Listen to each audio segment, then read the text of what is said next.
What is the difference between a company that is merely successful and one that becomes a legendary, enduring institution? What is the difference between a company that has one great idea and a company that is a fountain of great ideas for over 100 years? What separates the brilliant flash in the pan from the company that is truly built to last? For 6 years, the researchers and writers Jim Collins and Jerry Porras embarked on a massive, exhaustive research project at Stanford University to answer that very question. They identified 18 truly visionary companies like Disney, 3M, Johnson & Johnson, and Sony, that had been founded on average in the year 1897, and had gone on to become the absolute icons in their industries, outperforming the general stock market by a factor of 15. Their book, Built to Last, is the result of that research. But this is not a business book in the traditional sense. It is a work of deep organizational philosophy. It is a myth-busting, counterintuitive, and incredibly powerful deep dive into the timeless principles of how to build an organization, an institution, a legacy that can endure for generations. And it all starts with a single, profound, and game-changing metaphor: the difference between telling the time and building a clock. The architect's secret clock building, not time telling. This is the single most important philosophical idea in the entire book. It is the master key that unlocks everything else. To understand it, we have to understand the difference between a time teller and a clock builder. A time teller is a person with a brilliant idea or a charismatic, visionary leader. They are geniuses at telling the time. They can look at the sun and the stars of their industry and know exactly what time it is. Many successful companies are built around a single, brilliant time teller. The problem is, when that person leaves or dies, the company often falls apart. The ability to tell the time was with them, not with the organization. A clock builder, on the other hand, is a different kind of leader.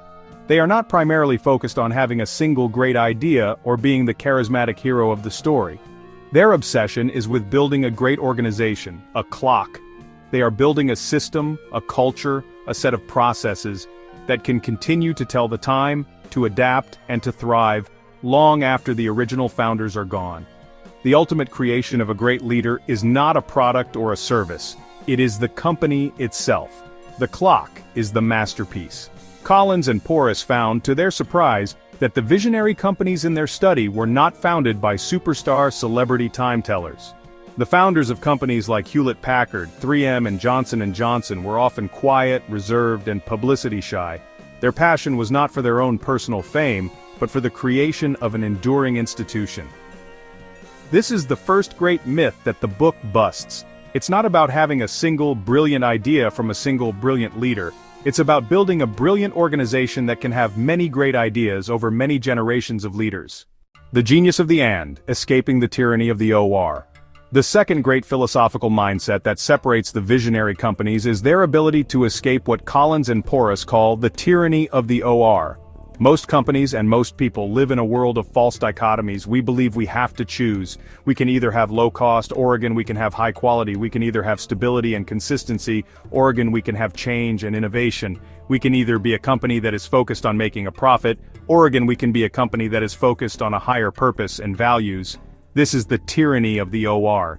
It is the rational, common-sense view that you must choose between two seemingly contradictory options. The visionary companies, however, refuse to accept this. They operate with a different and much more powerful mindset, what the authors call the genius of the and. They do not believe they have to choose. They believe that they can and must have both. They are committed to being a company of high purpose and values, and they are committed to making a pragmatic and massive profit. They are committed to preserving a stable and unchanging core ideology, and they are committed to stimulating constant radical change and progress. They are committed to having a clear long-term vision, and they are committed to excellent short-term execution. This is not about finding a wishy-washy balance in the middle. It is about being able to hold two seemingly contradictory ideas in your mind at the same time, and to pursue both of them with equal, fanatical intensity. This paradoxical way of thinking is what allows these companies to be both stable and dynamic, to be both idealistic and brutally pragmatic. It is a core part of their genius, and it is the engine that drives their long-term success. The engine of endurance, preserve the core and stimulate progress. So how does this genius of the and actually work in practice? The book reveals that the central driving dynamic of every visionary company is a two-part engine. On one side, they work relentlessly to preserve the core. On the other side, they work just as relentlessly to stimulate progress. It is the combination of these two forces, held in a constant dynamic tension, that allows them to endure for centuries. Let's break down this engine. The first part is preserving the core. The core is the company's core ideology. A core ideology is not a marketing slogan or a mission statement that changes every few years. It is the timeless, essential, and unchanging character of the organization. It is the company's soul, and it is made up of two parts: core values and purpose. Core values are the handful of fundamental guiding principles of the organization. They are not something that can be strategically chosen. They are the values that the company would hold, even if they became a competitive disadvantage. They are non-negotiable. For Disney, a core value is wholesome American entertainment. For Johnson & Johnson, their core values are laid out in their famous credo, which states that their first responsibility is to the doctors, nurses, and patients who use their products. The purpose is the company's fundamental reason for being beyond just making money. It is the why that guides the organization. For 3M, the purpose is to solve unsolved problems innovatively. For Hewlett-Packard, it was to make technical contributions for the advancement and welfare of humanity. This purpose is like a guiding star, something you are always striving for, but that you never fully achieve. The visionary companies are almost fanatical, even cult-like in their devotion to their core ideology. They have incredibly strong cultures. They are not necessarily pleasant places to work for everyone. They are looking for people who are a perfect fit for their core values, and they are very quick to spit out anyone who is not. They also overwhelmingly promote their leaders from within.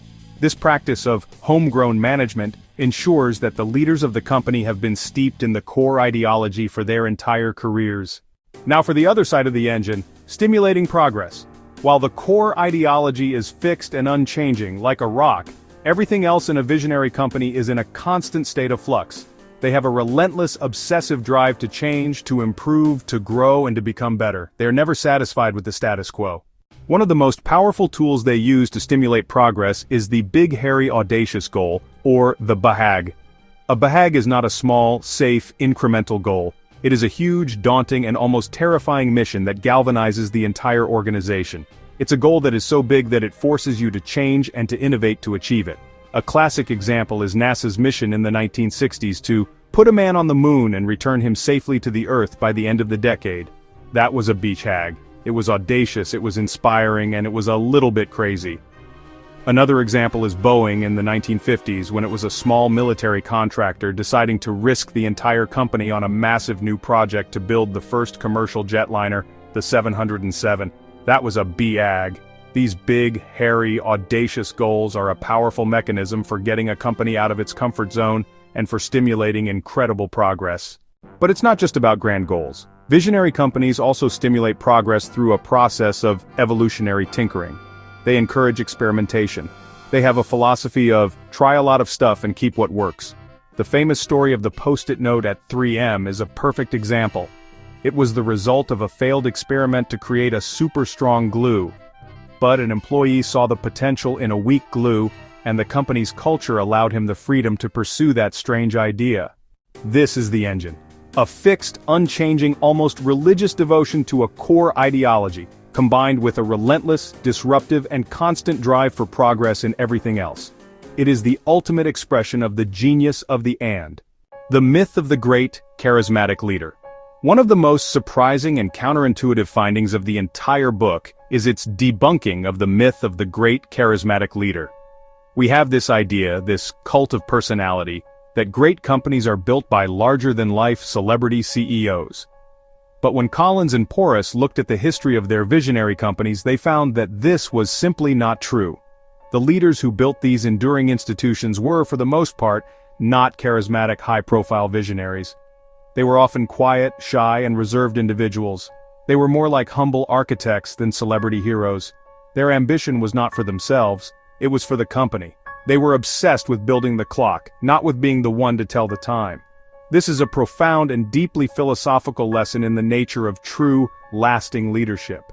It suggests that the most effective leaders are not the ones with the loudest voices or the most dazzling charisma. They are the ones with the deepest commitment to building something that will outlast them. It is a leadership of humility, of service, and of a deep and abiding sense of stewardship. The final powerful message of Built to Last is that these principles are not just for the CEOs of Fortune 500 companies. They are a philosophical guide for anyone who wants to build something meaningful and enduring. It could be a family with a clear set of core values and a shared purpose. It could be a community organization or a creative career. The process is the same. It requires you to do the deep philosophical work of asking yourself, what is my core ideology? What are the handful of values that I will not compromise on, no matter what? And what is my ultimate purpose, my reason for being, beyond just getting through the day? Once you know what your core is, your job is to preserve it with everything you have. And then, in every other part of your life, you must have the courage to stimulate progress, to set big, hairy, audacious goals, to try a lot of stuff, and to never ever be satisfied with the status quo. This is not a business strategy. It is a philosophy for a well-lived life and for building a meaningful legacy. It is a deep inquiry into the art of creating something that truly lasts. If that is an inquiry that inspires you, then you are in the right place. Welcome to Geeky Philosopher. Subscribe and let's continue to explore the ideas that help us build a more meaningful world.